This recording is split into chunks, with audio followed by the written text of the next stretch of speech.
அந்த செருப்பு வந்து போச்சு. அந்த உடனே பக்கத்துல வீட்டுல வச்சுனா, ஐயா நடந்து வந்துங்க, புது செருப்பு வந்து போச்சு, இது உங்க வீட்டு வாசல்ல வச்சுக்கிறேன், திரும்பி வரும்பொழுது எடுத்துக்கிறேங்கன்னு சொன்னாங்க. அதுக்கு அந்த வீட்டுக்காரர் சொன்னாங்க, தாராளமா வச்சிருப்போங்க தம்பி, எடுத்துக்கங்க தம்பினாங்க.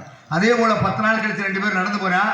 நடந்து போகும்போது கூட வந்தவனுக்கு மாரடைப்பு வந்து செத்து போயிடுறேன். அப்பதான் செருப்பு வச்சாங்க, அதே வீட்டுல வச்சுனா, ஐயா எனக்கு செருப்பை வச்சிருந்து நான் தாங்க, என் கூட வந்து ஒரு மாரடைப்பு வந்து செத்து போயிட்டாரு, ஒரு நேரம் அந்த புணத்தை உங்க வீட்டு வாசல்ல வச்சுக்கிறவான்னு சொல்லி கேட்டாங்க. அதுக்கு அதே வீட்டுக்காரங்க சொன்னா, நம்மளை தூக்கலாம் போல புணத்தை என்ன தெரியுது, அந்த செருப்பு இருக்க மரியாதை மனிதனுக்கு கிடையாது. மனிதா நீங்க ஒரு பொய்யலா, காட்டலந்த பொய்யலா, வெண்மண்பாண்டம் தானடா, தூங்கும் போது வாங்க மூச்சு சுழி மாறி போனாலும் போச்சு, இன்றைக்கு ஆழ்வார் நாடு நாளை கையில் எடுப்பார் ஓடு, இந்த உடல் ஒன்றுக்கு முதலாத கூடு, நீ இருக்கும் இடமோ சுடுகாடு, இனிப்பரான மனிதாவும் வாழ்க்கையே பெரிய வெக்கக்கேடு என்று பாமன் சுவாமிகள் சொன்னார். ஆனா யார் யா கேட்கிற, நம்மளால கொஞ்சம் நெஞ்சம் ஆட்டாடுறேன் பாருங்களேன். மனுஷனுக்கு மண்ணின் மீது ஆசை, மண்ணுக்கு மனுஷன் மேல ஆசை, கடைசியில யாரு வெற்றி பெறான்னு அந்த மண்ணு தான் வெற்றி பெறுதா. என்ன காரணம் தெரியுமா, ஒரு பெருங்குண்ட கோடீஸ்வரன் சொன்னாரா, எங்க ஐயா அந்த ஊர்ல ஒரு 100 ஏக்கரை வாங்கினாரு, அதே ஊர்ல எங்க அப்பா ஒரு 10 வீடம் வாங்கி வாடகைக்கு விட்டாரு, நான் ஒரு 5 வீடாவது வாங்குவேன்னு சொன்னாங்க. அப்பதான் அந்த மண்ணு சொல்லிச்சால, கருக்கு போயில உங்க ஐயாவே நான் தாண்டா வாங்கி உள்ள ஓட்டேன், உங்க அப்படி நான் தாண்டா வாங்கி உள்ள ஓட்டேன், இன்னும் ஒண்ணு நான் இன்னைக்கோ நாளைக்கோ என்னைக்கு வாங்கி போட முடியாது. மண்ணு மனுஷனை பார்த்து சிரிச்சிச்சான். இதெல்லாம் மனிதன் உணர்ந்து கொண்டார், மனிதன் மனிதனாக வாழலாம் என்று சொல்லிக் கொண்டு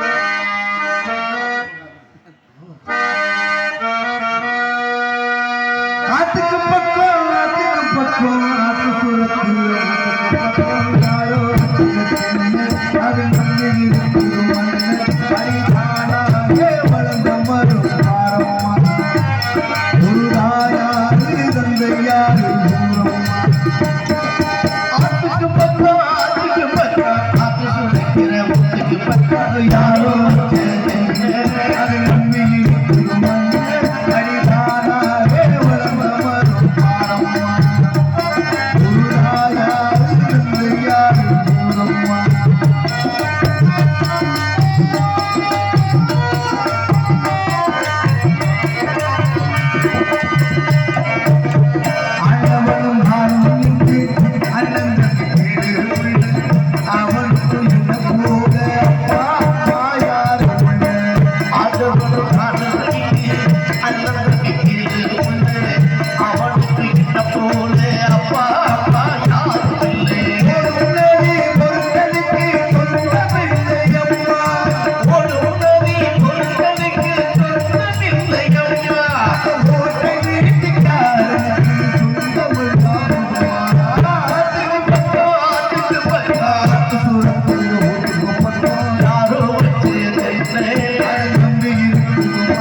குறிஞ்சிடத்தை பார்க்கின்ற பொழுது ஆயிரம் சிவமும் அனந்தமலை சோலைகளும் பூத்து குளங்கும் பூஞ்சோலை பார்க்கின்ற பொழுது எனக்கு பூஞ்சோலையிலே தங்க வேண்டும் என்று ஒரு ஆவல் தோன்றுகின்றது. ஆனால் நானும் ஒரு நாளைக்கு ஒரு இடத்துல தங்கக்கூடாத சாபத்தை பெற்றவனாயிட்டேன். இருப்பினும் இடத்துடைய சிறப்பை சொன்னா எல்லாரும் சொல்றதை சொல்லிட்டா ஆவியூர் வந்து கார்த்திகை நான் வந்ததுக்கு பெருமை கிடையாது. அதனால ஆவியூர் கார்த்திகை வந்தார் தனி சிறப்பை சொன்னார். 12 ஆண்டுக்கு ஒரு இருக்கக்கூடிய குறிஞ்சி மலர் இருக்கு. இந்த குறிஞ்சி 12 ஆழ்வார்கள் 4வது ஆழ்வார் உக்ர ருத்ரநாராயண பிறந்த குறிஞ்சிருந்தேன். அதே போல மாந்தோப்பு பார்த்துருப்போம், தென்னந்தோப்பு பார்த்துருப்போம், வாழைத்தோப்பு பார்த்துருப்போம். யாராவது மூங்கில் மர தோப்பு பார்த்துருக்கீங்களா? மூங்கில் மர தோப்புல வண்டிகள் அந்த வாரம் விட்டு வீசக்கூடிய தென்றல் காட்டுல இப்பகுதியில் வாழக்கூடிய மக்கள் அவங்க காதலை எப்படி வெளிப்படுத்துறாங்க தெரியுமா? ஏன்னா முவாசி வெறுத்த நாரத மரிசி காதலை பத்தி பேசுறாருன்னு நினைக்க வேணாம். பாத்தியாரே, யாரையாவது காதலிச்சிருக்கீங்களா? மைக்கு போட்டு கேட்டா யாராவது சொல்லுவாங்களா? காதலிச்சிருக்கேன் கேட்டா காதலிச்சிருக்கே இல்லைன்னா இல்ல இல்ல இல்ல கடைசி வரைக்கும் இதைத்தான் போட்டு அமைக்கிட்டு இருக்கு. இது கிடைச்சா போதும் நமக்கு. சரி நல்ல ஏப்பா ஆப்ரேட்டர், யாரையாவது காதலிச்சிருக்கீங்களா? அவர் என்கிட்ட ஆட்டையை போட்டு பார்த்துருக்காரு, ஒன்றும் வாய்ப்பு கிடைக்கல. கடைசி வரைக்கும் இப்போதைக்கு இதைத்தான் போட்டு திரும்பிட்டு இருக்காரு. உட்கார்ந்து நாடகம் பார்க்குறீங்களே, நீங்களாம் யாரையாவது காதலிச்சிருக்கீங்களா? சொல்றவங்களை பத்தி பிரச்சனை இல்லை, சொல்ல முடியாம அப்படி புண்ணைய சிரிக்கிறீங்க பத்தியில அங்கதான் பிரச்சனையா இருக்கு. ஏன் உங்களால வாயை திறந்து சொல்ல முடியல? சொன்னா காலையில வீட்டுல சோறு கிடைக்காது, அதனால உங்களால வாயை திறந்து சொல்ல முடியாது. முதல்ல காதல்னா நம்ம என்னன்றதை தெரிஞ்சுக்கணும். காதல்னா நம்ம அன்பு, அன்புன்ற காதல் எங்க இருக்கணும்? பாருக்குள் நல்ல நாடு நம் பாரத திருநாடு, நம்ம இந்திய திருநாட்டு மேல முதல்ல அன்புன்ற காதல் இருக்கணும். அதுக்கு மேல பார்த்தோம்னா இரவுன்னு பார்க்காம, பகலின்னு பார்க்காம, வெயிலின்னு பார்க்காம, மழைன்னு பார்க்காம, பனின்னு பார்க்காம நம்ம நாட்டு எல்லைப்பகுதியில் இருக்காங்க இந்திய ராணுவ வீரர்கள், அவங்க மேல அன்புன்ற காதல் இருக்கணும். அதுக்கு மேல பார்த்தோம்னா யாதும் ஊரே யாவரும் கேள்வி உலக ஐநா சபையில் 553 நாடுகள் இல்லை, ஐநா சபையில் நம் தாய்மொழியாம் தமிழ் மொழி அந்த உலகத்திற்கே பரிசாற்றினாரு.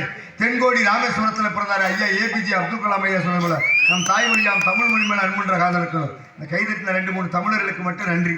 ஆமா, அதுக்கு மேல பார்த்தோம்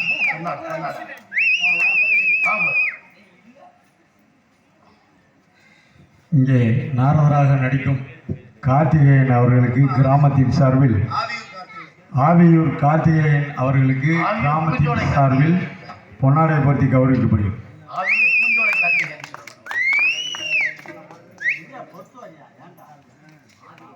ஆக துணி கொடுத்தால் பிணி நீங்கும் என்பார்கள். அதுபோல வந்திருக்கும் கலைஞர் உறவுகள் அத்தனை பேருக்கும் புத்தாடை கூட்டி பெருமை சேர்த்த மாபெரும் கிராமத்தார்கள் மற்றும் சுற்று வட்டாரத்திலிருந்து வருகை தந்திருக்கும் எங்களை எல்லாம் வாழ வைக்கும் எங்களது உயிரிலும் மேலான அன்பு நாடகக்கலா ரசிக மக்கள் அத்தனை பேருக்கு நன்றி கலந்த வணக்கத்தை தெரிவித்துக் கொண்டு, ஆக உலகத்துல மாலைக்கு எவ்வளவோ பெருமை இருக்கு. வருஷத்துக்கு 3 மாலை தெய்வத்துக்கு பெருமை சேர்க்கும். எங்க சூடி கொடுத்த சுடற்கொடி தெய்வத்துக்கு வருஷத்துக்கு 3 மாலை சூடி கொடுத்த சுடற்கொடி சிறுமலிபுத்தூர் ஆண்டாள் சூடி கொடுத்த மாலை வந்தாதான் 3 ஊர்ல திருவிழாவே நடக்குமா. முதல் மாலை எங்கன்னா சித்ரா பௌர்ணமி என்று நரியும் பரியாகும் வன்னிமரம் சாட்சி சொல்லும் தமிழுக்கு சங்கமலத்து தங்கத்தில் தாமரை கண்டு மீனாட்சி குடிகொண்ட மேன்மையான மதுரை என்பது நிலை. சித்ரா பௌர்ணமி என்று அழகர் ஆத்துக்குள்ள இருக்கிறப்போ முதல் மாலை. 2வது மாலை எங்கன்னா ஸ்ரீரங்கத்தில் ரங்கநாத பெருமானுக்கு அதே சித்ரா மாசம் தேரோட்டத்தப்போ 2வது மாலை. 3வது மாலை எங்கன்னா புரட்டாசி உற்சவம் திருப்பதி ஏழுமலை வெங்கடாஜலபதிக்கு நடக்கும். ஆக 3வது மாலை எங்கன்னா திருப்பதியில வருஷத்துக்கு 3 மாலை தெய்வத்துக்கு பெருமை சேர்க்கும். அதே போல ஒவ்வொருடைய மனிதனுடைய வாழ்க்கையிலும் 3 மாலை ரொம்ப அவசியம். 10 நிமிஷம் ஒரு கழுத்துல மாலை கிடந்துச்சுன்னா இப்போ எனக்கு போட்டது பாராட்டு மாலை. அதே போல 3 மணி நேரம் ஒரு கழுத்துல மாலை கிடந்துச்சுன்னா அது கல்யாண மாலை. பொழுதுக்கு ஒரு உடம்புல மாலை கிடந்துச்சுன்னா அதை ஏன் வாயால சொல்ல மாட்டேன், அது உங்களுக்கே தெரியும், அதே அவனுக்கு அது கடைசி மாலை. அப்படி இந்த சின்ன சிறு கலைஞனுக்காக மாலை அணித்து மரியாதை செய்த மாபெரும் கிராமத்தார்கள் மற்றும் விழா கமிட்டியாளர்கள் கிராமத்தார்கள் அத்தனை பேருக்கும் நன்றி கலந்த வணக்கத்தை தெரிவித்துக் கொண்டு எங்களுடைய கலைப்பிடித்துக் கொண்டு நன்றி வணக்கம். நன்றி.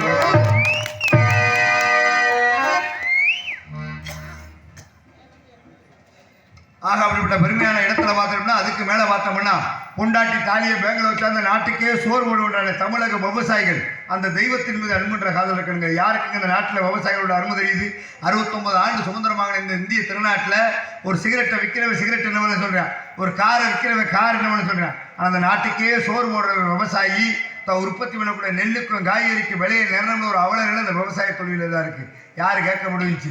அப்படிப்பட்ட விவசாயிகள் மேலே அன்புன்ற காதல் இருக்கணும். அதுக்கு மேலே பார்த்தோம்னா என்னென்ப ஏழை எழுத்தன்ப விரண்டு கண்ணென்ப வாழும் உயிருக்கு கல்வி கரையில கற்போர் நாள் சில வெள்ளத்தின் இனிமேல் சொல்லி கல்வியை போதிக்கிறார்கள் வாத்தியாரு. அந்த வாத்தியார் ஸ்தானத்தில் இருக்கிற இசை கலைஞர் பெருமக்களே, உங்க மேலாம் அன்புன்ற காதல் இருக்கணும். அதுக்கு மேலே பார்த்தோம்னா தோல்வி மாறலி தூக்கி போட்டு சுமக்கிறாம இருக்க தகப்பேன், அந்த தகப்பன் மேலே அன்புன்ற காதல் இருக்கணும். எந்த பிள்ளைக்கு அப்பனோட அருமை தெரியுது பாருங்களே. ஒரு 5 வயசு குழந்தைய கூப்பிட்டு கேளுங்களே, உங்க அப்பா எப்படி எப்படான்னு கேளுங்க. அந்த குழந்தை சொல்லுங்க எங்க அப்பா சூப்பர் அப்பான்னு சொல்லுவா வயசத்துல 5. அதே ஒரு 10 வயசுல உங்க அப்பா எப்படி எப்படான்னு பாருங்களேன், எங்க அப்பா நல்ல அப்பான்னு சொல்லுவா வயசத்துல. அதே ஒரு 15 வயசுல உங்க அப்பா எப்படி எப்படான்னு பாருங்களே, எப்படித்தான் எங்க அம்மா அந்த ஆளுக்கு வாக்கப்பட்டாலோ தெரியலன்னு சொல்லுவா வயசத்துல. அதே ஒரு 25 வயசுல உங்க அப்பா எப்படி எப்படான்னு பாருங்களே, வேற ஏதாவது பேசுங்க அந்த ஆளை பத்தி என்கிட்ட பேசாதீங்கன்னு சொல்லுவேன் வயசத்துல. அதே ஒரு 35 வயசுல உங்க அப்பா எப்படி எப்படான்னு பாருங்களே, நான் தனி கொடுத்துறேன் போயிட்டு பேசினா வீட்டுல என் பொண்டாட்டி திட்டுவான்னு சொல்லுவா. வயசு எத்தனை? அதே ஒரு 45 வயசுல உங்க அப்பா எப்படி படாட்டு பாருங்களே.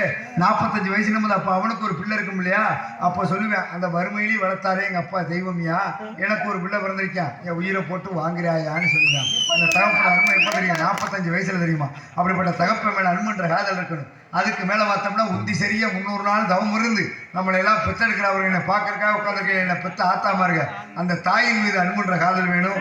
நாட்டில் யாருங்க தாயை நேசிக்கிறான்? கருவுல கொண்டவளை நேசிக்க மறந்துட்டு தெருவில் கண்டவளை நேசிக்கிறானே. இங்கே ஒரு பிள்ளைய பார்க்குறேன், பஸ் ஸ்டாப்பில் போய் ஒரு பிள்ளைகிட்ட இன்ஸ்டாகிராம் ஐடி கேட்குறேன், இதுக்கடையில் போகும்போது வாட்ஸ்அப் நம்பர் எடுக்குமான்னு எதிர்பார்த்துக்கிட்டு இருக்கேன். அதனால தான் ஒருத்தர் சொன்னார், இந்த உலகத்தில் எல்லாமே பொய்யிடாங்க, உலகத்தில் எல்லாமே போய் எல்லாமே பொய்ய. நட்பென்று சொல்வான் அதுவும் பொய்ய, உறவென்று சொல்வான் அதுவும் பொய்ய, சில இடத்துல கட்டின பொண்டாட்டியையும் பொய்யன்னு ஒருத்தர் சொன்னார். அப்ப எது உலகத்துல உண்மைன்றதை தெரிஞ்சுக்கணும். நட்பும் பொய்யினா ஒரே தட்டில் சோறு போட்டு சாப்பிடுவான், ஒரே சட்டையை மாத்தி மாத்தி போட்டுக்குருவான். பொம்பளைன்னு ஒருத்தர் வீட்டுக்கு வந்துட்டான்னு வச்சுங்களே, அண்ணன் தம்பியா இருந்தாலும் பாஞ்சுக்குருவான். ஆக நட்பும் பொய்யங்க, உறவும் பொய்யங்க. நம்மளோட 10 லட்ச ரூபா பணம் இருக்கட்டும், நம்ம முன்னாடி 10 பேர் சுற்றுவோம், ஏப்பா வராம ஒரு காரியம் நடக்காதரா வாடான்னு சொல்லுவான். அதே நம்மளோட ஒரு 10 காசு இல்லைன்னா நம்மள ஒரு ஆளா அமைச்சோட கூப்பிடுவானா? உறவை நீடிக்கிறது பணம்ன்ற ஒரு விஷயம். நல்லா பாருங்களே, பணம் இருந்தா தான் பத்திரிகையோட பேர் மேல இருக்கும். ஏன்னா வெறும் பத்திரிகை கொடுத்து முடிஞ்சா வாடா காட்டிக்கிறது வாழ்க்கை சொல்லி அனுப்பினாட்டு போயிருவேன். ஆக உறவை நீடிக்கிறது பணம்ன்ற ஒரு விஷயம். உறவும் பொய்யேங்க. சில இடத்துல கட்டின பொண்டாட்டியும் பொய்யேங்க. இதை எப்படி சுருக்கமா சொல்லவா இல்ல விரிவா சொல்லவா? நல்லா பாருங்களேன், பேயிற மழையும் கட்டின பொண்டாட்டி ஒண்ணா, பேயிற மழையும் கட்டின பொண்டாட்டி ஒண்ணா.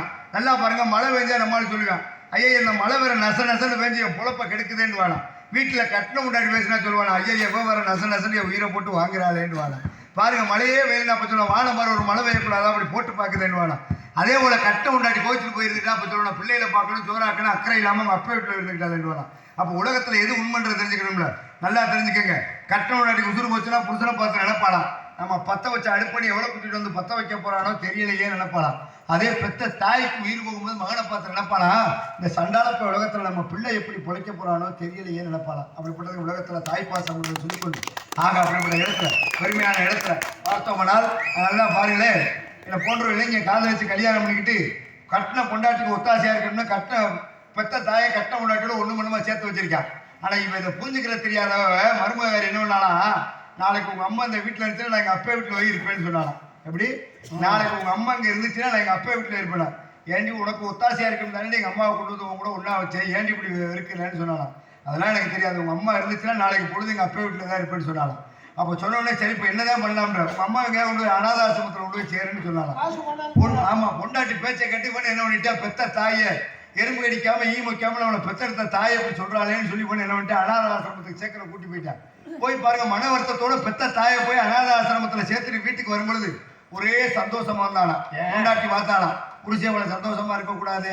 அப்பதான் கேட்டானா, ஏங்க போகும்போது வருத்தமா போனீங்க, வரும்பொழுது இவ்வளவு சந்தோஷமா வர்றீங்களேங்க, என்ன காரணங்கன்னு கேட்டான். அப்பதான் சொன்னா, இல்லடி எங்க அம்மா போய் அனாத ஆசிரமத்துல சேர்க்க போறோம், அங்க பேச்சு துணைக்கு ஆள் இருப்பாங்களோ இருக்க மாட்டாங்களோ, மன வருத்தத்தோட போனேன். ஆனா அங்க போனதுக்கு அப்புறம் தாண்டி 3 நாளைக்கு முன்னாடியோ உங்க அண்ணன் கொண்டு வந்து உங்க அம்மா போயிருக்கான், 2 சம்மந்தி அங்க பேச்சு துணைக்கு இருக்கு. அப்பதான் உணர்ந்தாலும் ஆகா இங்க நம்ம படுத்துற மணிக்கு அங்க ஒரு படுத்து உணர்ந்துட்டாங்க. ஆமா, அப்படி இருக்கு உலகம். அதுக்கு மத்தியில் நம்ம எல்லாம் போயிட்டு இருக்கிற நேரத்துல இந்த உலகத்துல காதல்ன்ற ஒரு விஷயம் எப்படி இருக்குன்றதை எடுத்து சொல்லணும்னு பார்த்தோம்னா,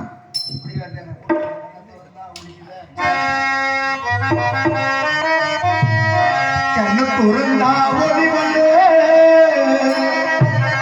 காலெடுத்தா நடவலே, நான் ஒண்ணு நினைச்சு வாழ்ந்து வந்தேன் பிரியா,